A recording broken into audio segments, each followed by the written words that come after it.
chart after chart with all of our statistics.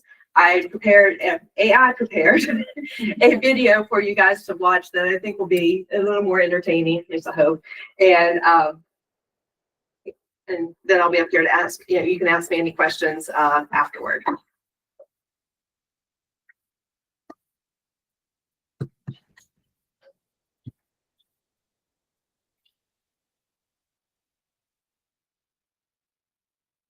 All right, let's jump right in. Today, we're going to break down the key performance indicators for fiscal year 2025 in public health. And it's a year that tells a really compelling story about strategy, about adaptation, and about community impact. Now, before we get buried in spreadsheets and charts, it's so important to remember the why behind all this. The health department's mission is all about creating a healthier community through education, prevention, and direct care. Every single number we talk about today connects right back to that mission. Okay, let's set the stage for fiscal year 25. The big piece of context here is the budget. There was a slight dip in funding from about 20.8 million down to 19.7 million. Now, you'll want to keep that in mind because it makes some of the successes we're about to see even more impressive. So let's dig into that first pillar, guarding community health. This is the bedrock stuff, right? The foundational work of protecting people from all sorts of environmental and physical threats. You know, this work often starts with the things we take for granted. The department carried out 597 inspections of restaurants, markets, and food vendors. That's a constant, behind-the-scenes effort to keep us all safe. And that protective work didn't just stop at the restaurant door. It went right into our natural resources. With 438 water samples taken from local beaches and lakes, environmental monitoring was a steady, vital job all year long. And check this out. This shows how proactive measures can stop a disease before it even has a chance to spread. Vaccinating over 500 animals against rabies is a critical intervention, especially when you hear that the number of animals testing positive for the virus actually doubled this year. So this is prevention in action. All right, let's get into what might be the biggest story of FY25, this incredible success in expanding access to healthcare for everybody. Yep, this is that standout achievement we touched on earlier. The number of patients screened for colorectal cancer shot up from 137 to 233 in just 1 year. That is a truly dramatic, game-changing increase in connecting people to life-saving preventive care. At first glance, this table looks kind of all over the place. You see COVID-19 vaccines taking a nosedive, which, makes sense. But then the other lines are all doing their own thing. This isn't just one story. It's a few different stories happening at once. And it shows this clear pivot back to routine care. The big, obvious one is COVID vaccines. The crisis response phase is over and demand is settled way down. No big surprise there. But here's the really good news in this chart. Childhood immunizations are bouncing back in a big way, nearly doubling from the year before. That's a great sign. And finally, routine adult immunizations and flu shots are holding pretty steady, which tells us that core preventative health is still a major focus. One of the biggest success stories comes from Assessment and Evaluation Review Services, or AERS. The team finished 271 evaluations. That's a massive increase in their work to connect some of the most vulnerable residents to services they absolutely need. And just to put that into perspective, look at this jump from 159 evaluations to 271 in just 1 year. That's a 70% increase. We're talking about a huge expansion of access to care for seniors and people with disabilities in the county. It's fantastic. The Local Care Team, or LCT, is an absolute lifeline for families that are facing really tough challenges. It's not just one agency trying to solve everything. It's a whole group that bands together to help kids who are struggling, whether that's with their emotions, behavior, or just having a hard time at school. It is really interesting because it shows how the team adapts to what the community actually needs year to year. See that big jump to 30 meetings in fiscal year 24? The need was clearly high. So far in fiscal year 25, we're at 16, which shows things are leveling out a bit, but it's still a huge ongoing commitment. That kind of flexibility is exactly what you want to see. Another huge win. Check this out. In home health, the average number of patients they served each month more than doubled, climbing from 44 to 96.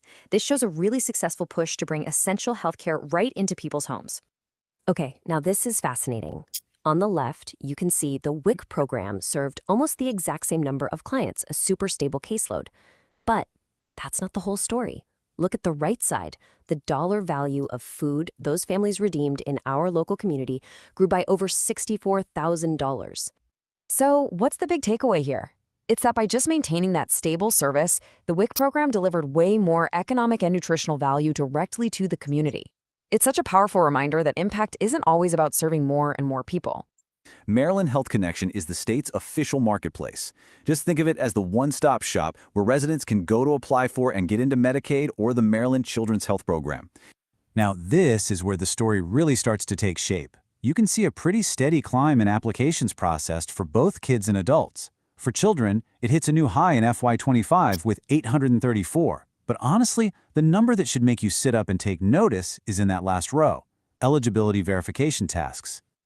Get this, 25,135. That's not just a number, that's a massive amount of work. It shows you all the behind-the-scenes effort that goes into this. It's one thing to take in an application, but it's another thing entirely to do the detailed work of making sure every single person gets the exact coverage they qualify for. This just screams that the demand for these services is huge. What this chart is showing us is the number of appointments people actually made it to, all thanks to transportation assistance.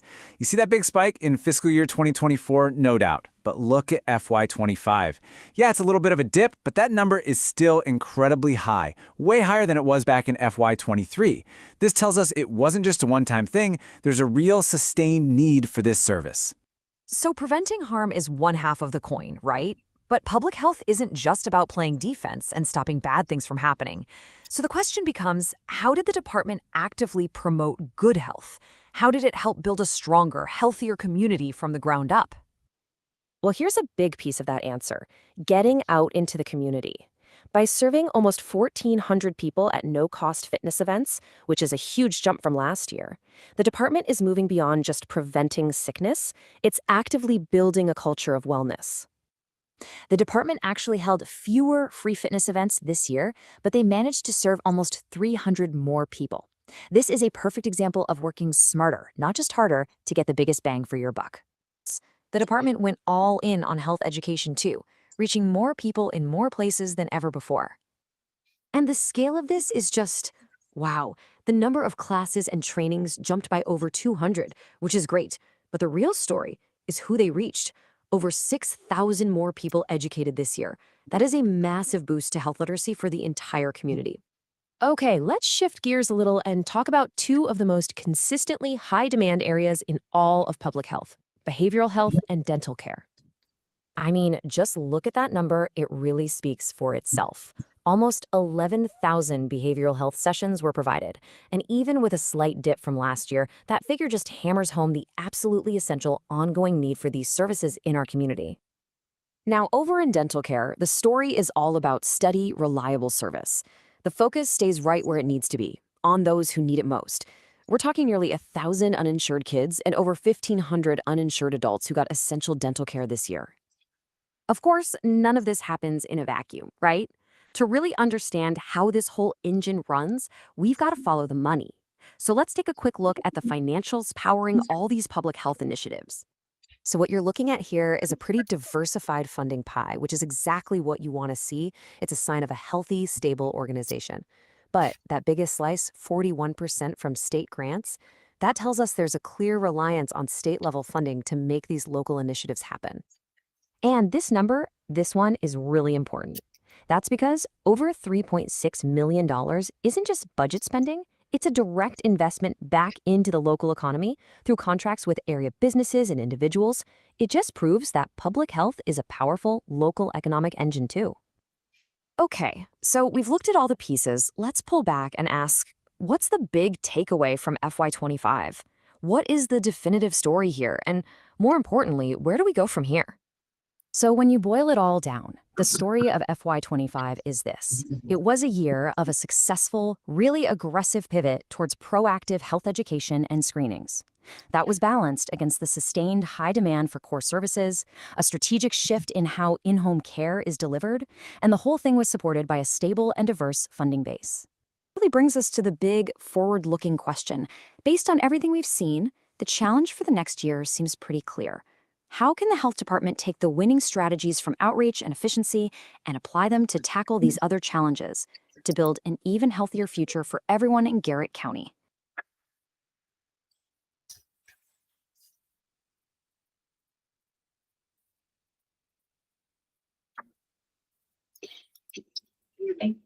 So that was it in a nutshell. The full annual report will be coming out soon. I don't think it's printed yet, right?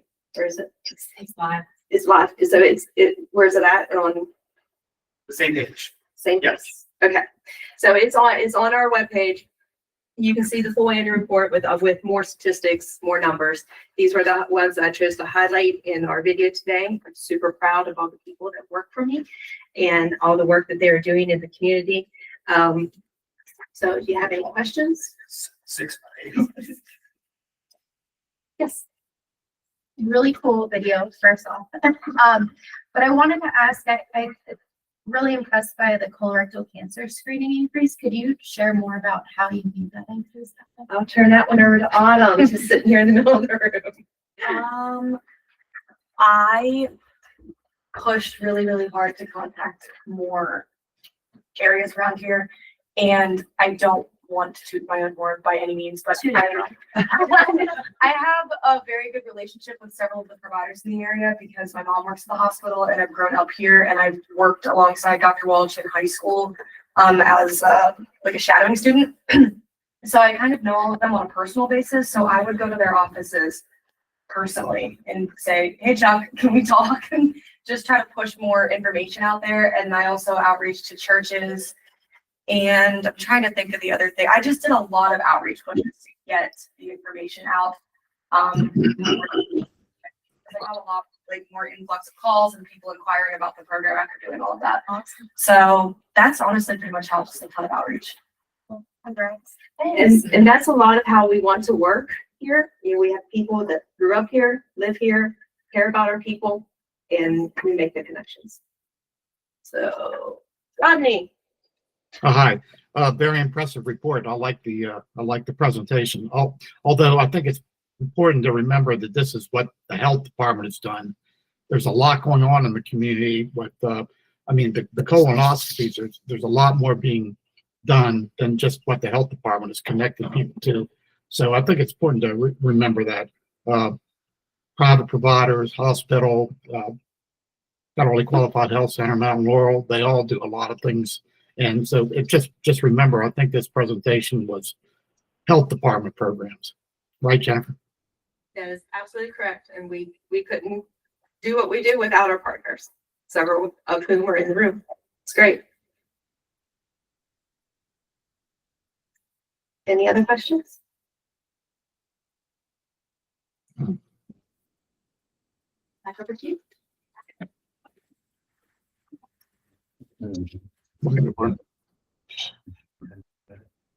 With no other business, we'll go to the agency updates.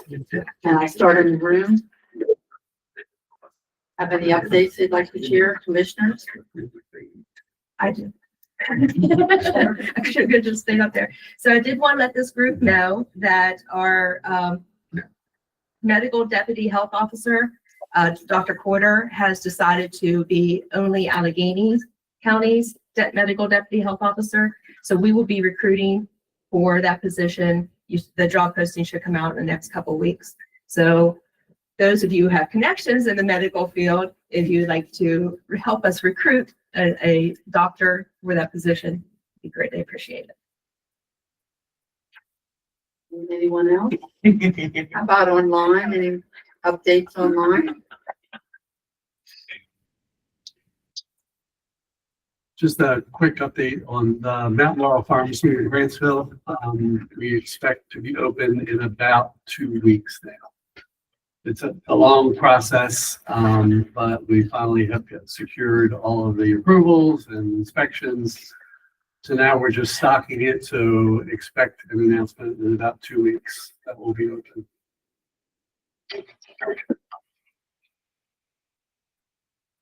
Can I ask a question? Is the pharmacy just going to be in Oakland, or are you going to have it at the other branches? So we have a pharmacy in Oakland, we have a pharmacy in Westernport, and Grantsville will be our third pharmacy When's that gonna open, do you know? in about 2 weeks. In Grantsville? Yeah. Great. Oh, yeah, Oakland and Westernport have been live Oakland's been since 2016. Grantsville, Westernport for about 2 years now. The other question I have is, do you know what Medicare, prescription, Medicare D prescription plans are going to take at the pharmacy? I don't have a list, but we can make that public. We pretty much take everything. There's not much we don't take. So, but I can get a list of those. That's very helpful because, a lot of the small pharmacies are, some of the plans are not, they're not participating in those anymore because, it's moving. I think the trend is to move, the prescription service from Medicare to some of the big providers like CVS and Walgreens. So having, a community pharmacy where people don't have to go, a long ways to get their medication is really going to be important. And just to reiterate, all of our pharmacies are open to the public regardless if you're a patient or not. So. Great.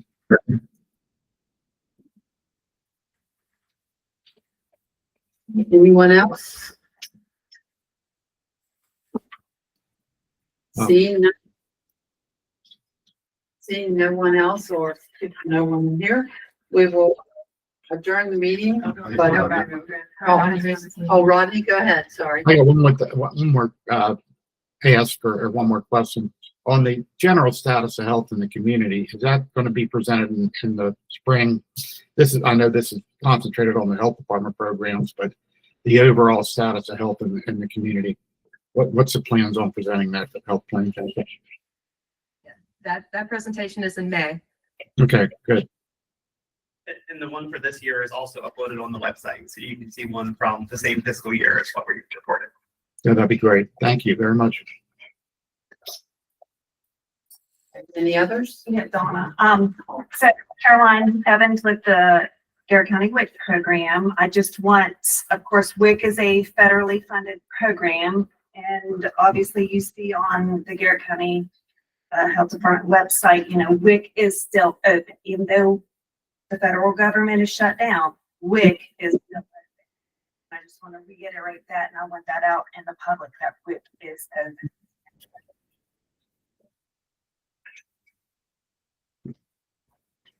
Hey, Donna, can I make one more plug? Sorry. We're all jumping over it. So on November 6th, the organization Garrett Forward is hosting I believe it's called Pillars of Healthcare in Garrett County at the college. So check the website, but representation of GRMC, Mount Laurel, Community Action, ORNC, and Appalachian Crossroads are going to be there to inform the community about what each agency's activities are regarding the possible federal cuts in the Medicaid program. So it's limited seating. I believe it's up to 100 or 120 participants who register on the Garrett Forward website. But we'll all be there to talk about, just do basically 2 slides, everybody to talk about what their agency does, but then perspectives on what federal cuts to the Medicaid program could mean to Garrett County. Thank you. Very important meeting to consider. Judy, put it up on the screen. Judy, Um, did you want to say anything, Judy, or just?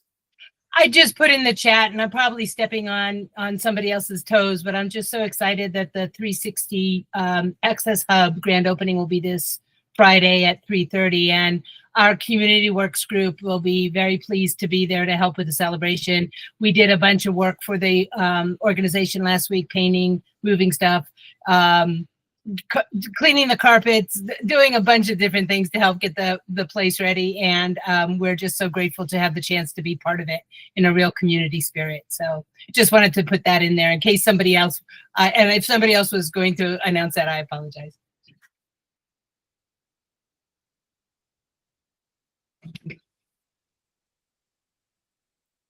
Rodney, did you have anything else? No.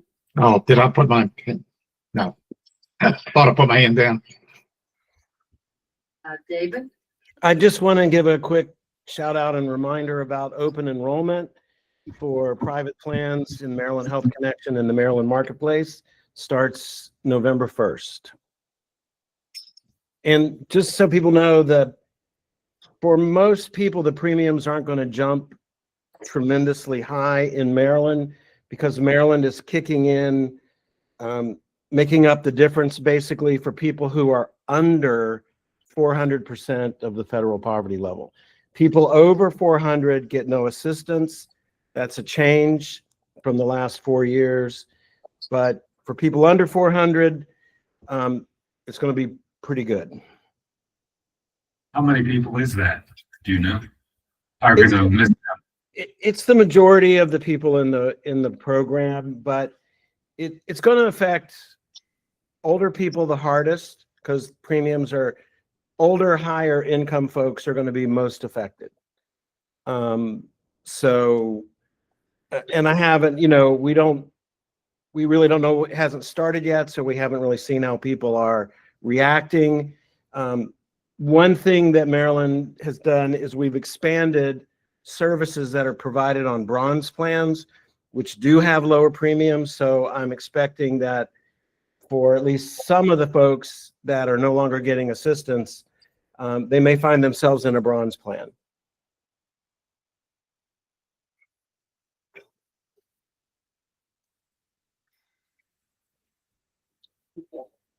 Anyone else? Okay, our next meeting will be November 20th at 8 a.m. here. Meeting adjourned. Everybody. Thank you. Thank you. Okay.